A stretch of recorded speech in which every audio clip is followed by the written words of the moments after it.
to Warner Brothers Discovery so that they can review any updated Paramount bid. Our understanding is that one of the Paramount bankers went to Warner Brothers Discovery's board and said that Paramount would be willing to go up at a minimum to $31 a share, an increase of $1. Remember, they want to buy the entire thing, and we can get into the other specifics. But they have 7 days to do something, and like the indication from the reporting is that, Paramount has not yet made its final offer, and you're absolutely right in the outcome. So let's say Warner Brothers Discovery says, okay, yeah, that's a much better offer, and they decide to terminate talks with Netflix, then Netflix gets the fee, but at least the clock is on.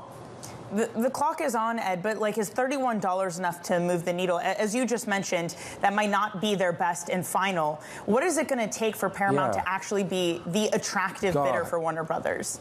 Part of this is that the 7-day waiver also gives Warner Brothers Discovery and Paramount time to talk about the issues that the boards had with the Paramount bid, which were wide-ranging.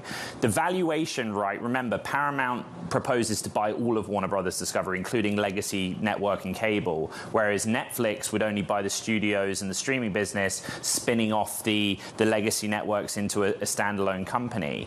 And that dollar, basically, Paramount had, to the market's mind, undervalued the legacy networks and given them an essential valuation of like near zero, which people either agree or disagree with. So that will be a part of it, along with, there is still in the background the specter of antitrust on both. But, Netflix, again, this morning issuing its own statement saying that, they feel very confident in their existing bid. I was going to say, Ed, it feels like we've gotten caught up with the bidding war and kind of forgotten about what regulators are going to do here. The president himself had expressed skepticism on Netflix and specifically zeroing in on CNN. Does either side seem like it has a better chance of getting through regulators, of allowing this to pass antitrust hurdles?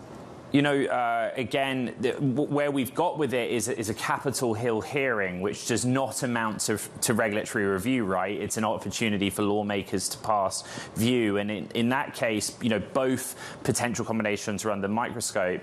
The only other thing is to say, well, how has industry viewed this? And if you go back to Disney's earnings, Disney's CFO, also weighing in, well, Warner Brothers Discovery and Netflix would be very large. That's few words, but the insinuation being that that would need as much review for just the studios and streaming X the legacy networks as the whole enchilada would if it were Paramount. We just don't know.